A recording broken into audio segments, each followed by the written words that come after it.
Okay guys, welcome back again to Lilongwe's Epidemiology and Public Health Insights. My name is Kateula and today I'll be talking about mental health. So we'll be talking about four main topics in mental health, being anxiety, depression, loneliness, and fear. So for depression just simply means focusing on things of the past, and anxiety means focusing on things of the future. So with these things and how we can deal with them, we can just basically deal with them firstly by understanding the elements that we can control and the elements we can't control. So I would just like to give an example of maybe a university student. We do have certain pressures where we do feel like we're depressed from other experiences and also anxious about the things to come. So we can just control it by handling the things that we can control, and the things that we can't control, we just leave it as that and just leave it there. So I'll also be talking about fear. So fear just simply means being scared of something or anything that is threatening to you. So fear can just be addressed simply by acknowledging its presence and just facing it head on. So the fears are just different or subjective in general. Something that can be fearing to me cannot be fearing to you. Something that can be fearing to you cannot be fearing to me. So for that, I can even give an example of myself.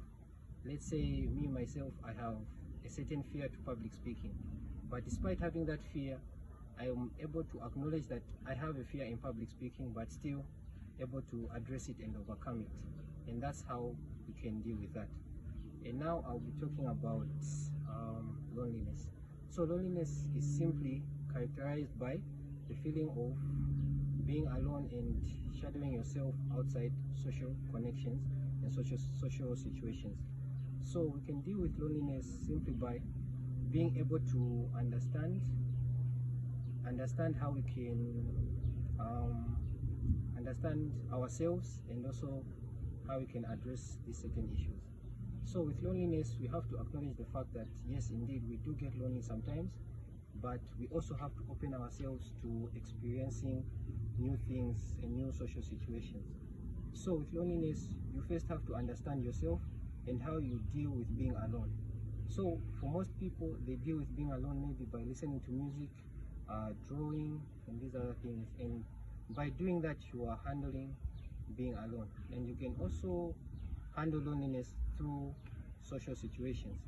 That's just by hobbies, certain activities, going to the gym, exercising.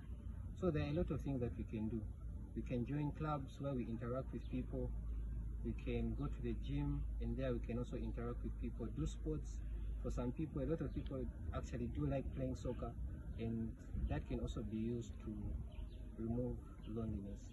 So in Zambia, I actually noticed that the suicide rates have actually gone very high. So I would just like to encourage each and every one of you to join us as we reduce these prevalence rates.